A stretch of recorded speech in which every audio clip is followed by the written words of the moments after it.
하나님 말씀입니다. 오늘은 그 본문이 모세의 죽음에 대해서 이야기하고 있고, 우리가 오늘 모세를 생각할 때 특별히 모세의 죽음에 대해서 더 묵상할 수 있게 되기를 원합니다. 모세는 이 땅에서는 하나님과 같은 역할을 한 사람입니다. 구원하였고 인도하였고 또 마지막의 모습을 보여주는 그 순간까지도 끝까지 순종했는데, 모세는 하나님께 순종하고 백성들에게 순종했던 자입니다. 이것이 제가 보기에 하나님의 지도자의 모습이고, 하나님의 지도자가 충성해야 할 두 대상이라고 생각이 되어집니다. 하나님께 충성하고 하나님 맡겨주신 그 백성들에게 자기의 목숨과 바꿀 정도로 사랑하고 그렇게 충성하는 모습이 모세의 모습이었습니다. 오늘 그 모세의 뒷모습은 더 아름답습니다. 목사님들이 이렇게 모이면 농담처럼 이렇게 소망하는 소망이 있어요. 어떻게 죽고 싶냐고. 어떻게 죽고 싶냐 그러면 이렇게 기도하다가 주님께 가고 싶다고. 이렇게 강단에서 설교하고 내려오다가 이렇게 쓰러져서 그냥 하늘나라 가고 싶다. 이런 소망을 갖고 있어요. 그런데 모세가 정확하게 그렇게 살았어요. 모세가 120세를 살았는데 마지막까지 눈이 쇠하지 아니하고 기력이 쇠하지 아니하고 사명을 끝까지 감당하고 천국의 그 모습 그대로 들어간 사람이에요. 정말 우리가 다 그런 소망으로 살기를 원합니다. 그게 무엇을 의미하냐 하면 마지막까지 경주를 잘하고 결승전까지 그 충성된 자로 믿음의 경주를 잘했다는 뜻이죠. 저는 제가 이 짧은 목회를 경험하면서 이전에 있던 교회에서도 제 마음에 정말 존경스럽고 닮고 싶은 권사님들이 계세요. 그런데 어떤 분들이냐면 나이는 이미 돌아가실 나이가 지난 나이세요. 그렇게 연로하시고 꼬꾸라지시고 이렇게 걷기도 어렵고 그런데 기도의 자리를 빠지지 않으시는 거예요.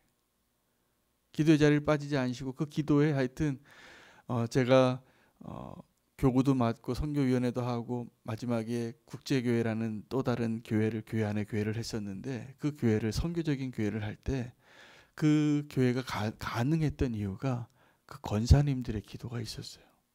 그분들은 영어도 못해요.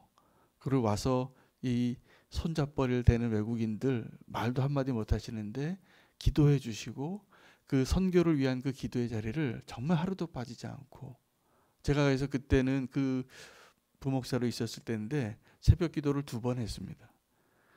본교회 새벽 기도 시간도 하고 그거 끝나고 나서 국제교회에 하는 새벽 기도의 시간을 또 2번을 했는데, 그때 그 권사님들이 그 자리를 계속 채워주시고 지켜주시는 거예요.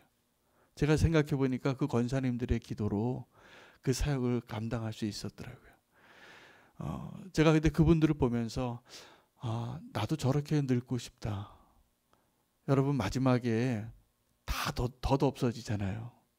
체력도 떨어지고 돈도 다 떨어지고 다 나중에는 정말 마지막에 가는 길이 다 마찬가지고 빈손으로 왔다 빈손으로 가는데, 그 마지막 자리를 그렇게 기도의 자리에 사명으로 나아가시는 모습이 너무 아름다운 거예요. 저는 우리 교회도 금요 철야 기도를 우리 권사님들이 사실은 더 훨씬 피곤하실 텐데 그 자리를 지키시는 모습을 보면서 저는 너무나 감사해요. 우리 교회가 아마 그 권사님들의 기도로 든든하게 세워질 거라고 저는 확신해요. 제가 이미 경험을 해봤어요. 그런 기도가 진짜 교회를 살리는, 교회를 지키는 기둥 같은 기도예요. 근데 모세가, 저는 오늘 이 모세 이야기를 하는데, 모세가 하나님의 종으로서 충성할 때 마지막이 어떤 모습이냐 하면 제가 보기에는 마치 승천한 엘리야 같아요. 그가 죽었습니다. 죽었고 장사됐는데 그의 뒷모습은 보이지 않아요. 여러분, 마지막에 이 모세의 아쉬움이 있잖아요. 모세가 그 한번 화 한 번 냈다고, 그 들어가야 할 땅, 그가 그 정말 자기가 원하지도 않았는데 하나님께 순종해서 그 고생을 하면서 이렇게 불평불만 대적하는 백성들을 인도해서 마지막 목적지에 다른 사람들은 못 들어가도 모세는 들어가야 되잖아요. 모세는 들어가야 되는데 하나님이 그 모세에게 보여주시기만 하고 너는 못 들어간다 이렇게 얘기하신 거예요. 저는 그 마지막에 그 하나님의 뜻에 모세가 불평하고 원망하지 않고 순종하면서 그에게 정말 아쉬움이 있었지만 자기는 못 들어가고 남을 들어가게 하는 그 일, 너무나 아름다운 일입니다. 너무나 아름다운 일. 그리고 그 일이 모세가 정말 위대한 지도자가 됐다라는 증거이기도 합니다. 그 사역자들 가운데 저는 모세의 섭섭함에 대해서 처음에 묵상이 되더라고요. 얼마나 속상했을까. 이 땅에서 그렇게 고생을 하고 광야에서 이 백성들을 인도해서 그 애굽에서 건져내서 인도하고, 그리고 이제 약속의 땅을, 여러분 그 건져낼 때도 그렇고 광야의 땅을 지날 때도 그렇고 소망이 뭐겠어요? 우리 저기 간다. 저 적과 꿀이 흐르는 땅에 간다. 아브라함과 이삭과 야곱에게 약속하셨던 그 땅으로 간다. 그 소망으로 인도했을 텐데 그는 못 들어가는 거예요. 그런데 하나님은 그에게 보여주신 것으로 충분했어요. 그 이미 간 거나 마찬가지예요. 그런데 여러분 그 바울이 고린도 교인들에게 자기가 어떻게 살았는지를 고백하는데 섭섭함을 고백해요. 나에게 권리가 있는데 내가 너희를 위해서 내가 권리를 사용하지 않은 것이 문제가 있는 것이냐. 뭐라고 이야기하냐면 비교를 하는데, 베드로는 부부 동반으로 여행을 다니는데 나는 혼자 다니지 않냐. 많은 이제 그 목사님들이 연구하고선 추측하기로 바울은 결혼한 사람이었습니다. 바울은 결혼한 사람이었는데 아마 예수님 믿기 전에는, 예수님 만나기 전에는 결혼했을 거예요. 그 가브리엘의 문화생이 되려면 조건이 결혼한 남자여야 돼요. 그 가브리엘의 문화생이었기 때문에 바울은 결혼한 자였지만 예수님을 만나고 독신으로 산 것 같아요. 헌신하기 위해서요. 더 헌신하기 위해서. 그래서 정말 자기는 독신으로 주애를 하느라고 강을 건너고 산을 넘고 위협을, 사자를 만나고 어떤 어려움이 있어도 그렇게 고생하고 다녔어요. 아마 이렇게 비유하시면 될 거예요. 베드로는 1등석 타고 다니는데 왜 나는 에코노미석 타고 다니냐. 교회를 예산을 하면 그 어디 출장을 가면 목사님과 사모님 부부 동반으로 가는데 나는 왜 혼자만 가는 걸로 이렇게 가냐. 이렇게 얘기하는 거죠. 또 비유를 해요. 바나바는 사례를 받고 일하는데 왜 나는 사례를 받지 않고 일하는지 아느냐. 바나바는 후원금을 받아서 자기를 위해서 썼어요. 그런데 바울은 안 그랬어요. 특별히 고린도 교회에서는. 왜냐하면 고린도 교회 교인들이 시험 들까 봐. 연약한 성도였기 때문에 자기를 위해서는 철저하게 그것을 내려놓고 자기를 위해서 쓰지 않은 거죠. 근데 이 고린도 교인이 이 바울을 몰라주고 자꾸 이상한 지도자를 쫓아가는 거예요. 내가 너희를 위해서 얼마나 헌신했는지를 아느냐. 그 이야기를 하는 거예요. 소가 일을 하면 소의 입에 멍에 끼우는 거 봤느냐. 이 재갈을 물리는 거 봤느냐. 자기 일하면 그래도 자기 일한 값은 주는 것이 세상의 도리 아니냐. 그런데 나는 너희를 위해서 이렇게 헌신하는데 나는 내 먹을 것도 먹지 않고 너희를 위해서 헌신하고 있다. 이 이야기를 하는 거예요. 아마 모세도 바울과 같이 하나님 앞에, 아니면 적어도 이스라엘 앞에 그렇게 원망할 수도 있었을 거예요. 하나님, 적어도 나는 들어가야 되잖아요. 그런데 모세는 그런 말을 한마디도 하지 않습니다. 하나님 앞에 여태까지 99.999를 충성했던 사람이에요. 근데 그 하나님이 그 하나 때문에 내가 나의 거룩함을 드러내지 않았다.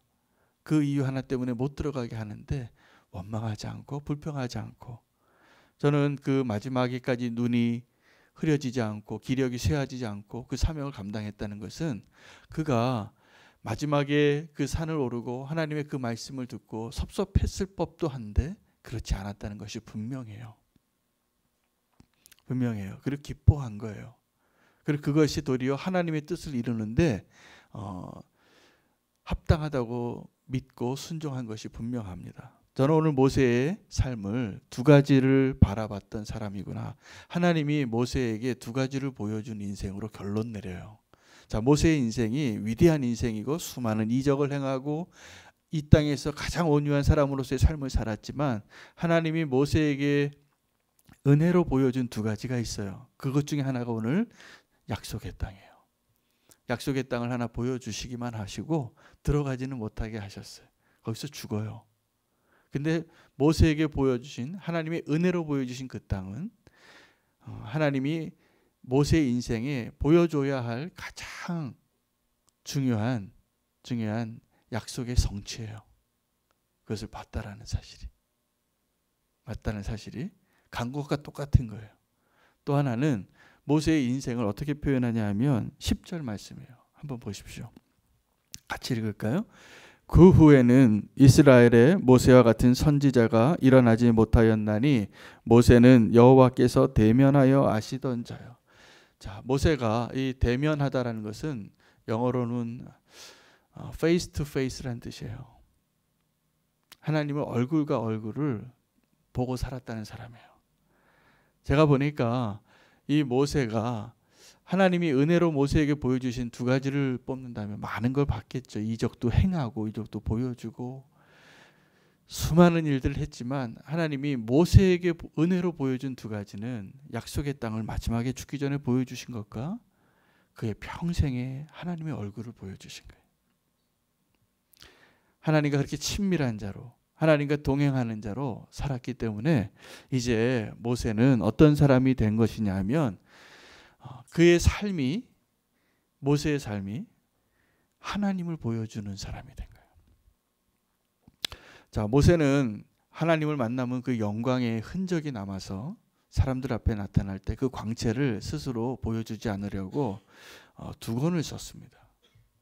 그 두 권을 썼다라는 것은 어떤 것이냐면 하나님의 영광이 빛나는 거예요. 얼굴이 어떤 사람들 막 너무 예쁘고 너무 잘생기고 연예인같이 그러면 막 빛이 나잖아요. 그죠? 막 누가 보통 사람들 막 길 다 지나가도 눈에 확 띄고. 근데 모세는 그 정도가 아니에요. 하나님을 만나고 왔기 때문에 우리 뭐 영화에서 보듯이 우리 성화에도 보듯이 뒤에 천사의 면류관처럼 이렇게 후광이 비쳤다라는 거예요. 빛이 났다라는 거예요. 그 정도 되면 사람들이 다 교만해지지 않겠어요? 이렇게 내가 아름답고 이렇게 멋있고 이렇게 영광스럽고 이렇게 거룩하고 내가 이렇게 너희와 다르고, 그런데 모세는 그때에도 두 권을 쓰는 사람이에요. 우리가 정말 오늘 모세의 삶을 보고서 그러한 길을 함께 걸어갈 수 있기를 축복합니다. 제가 오늘 모세를 보면서 제 소망이 생겨요. 정말 제 기도 제목이, 저의 능력은 부족하지만 모세 같은 목사가 좀 돼야 되겠다. 우리 교회가 하나님의 인도함을 잘 받으려면 나는 못 들어가도 되지만 보는 걸로 충분하고, 그 대신 어떤 역할을 해야 되냐면 이 이스라엘 백성을 들여보내요. 이스라엘 백성을 들여보내요. 그리고 이스라엘 백성에게 하나님을 보여주는 자. 하나님을 보여주는 자. 우리가 좀 자기가 영광을 받고 칭찬을 받고 또 이렇게 드러나기 시작하면 자기가 인정받고 싶은 욕구가 얼마나 강한지 모르겠어요. 내가 인정받고 싶은 욕구가. 근데 모세는 그러지 않았다는 거예요. 이게 지면에서 온유함으로 누구와도 비교할 수 없는 사람의 모습인 거예요. 자기가 드러나는 걸 원치 않고 책임질 때는 책임지는 사람. 그래서 모세가 그렇게 살았기 때문에 이스라엘 민족이 노예 상태에서 건짐을 받고 광야의 시절을 다 지났고 약속의 땅에 들어갈 수 있었다는 거예요. 모세 같은 사람 한 명이 있는 것이 얼마나 큰 축복입니까? 우리가 그 소망으로 살면 천국에서 정말 기쁨이 넘칠 거예요. 모세는 약속의 땅은 들어가지 못했지만 그 자리에서 하나님이, 오늘 이 성경에는 쓰여져 있지 않지만 분명히 보여주셨을 것이 있어요. 천국이에요. 마지막에 자, 이 땅을 봐라. 네가 평생을 그렇게 소망하고 이끌고 자, 저곳에 우리 들어간다라고 해서 인도했던 그 땅보다 더 좋은 땅을 보여주신 거예요. 천국 소망.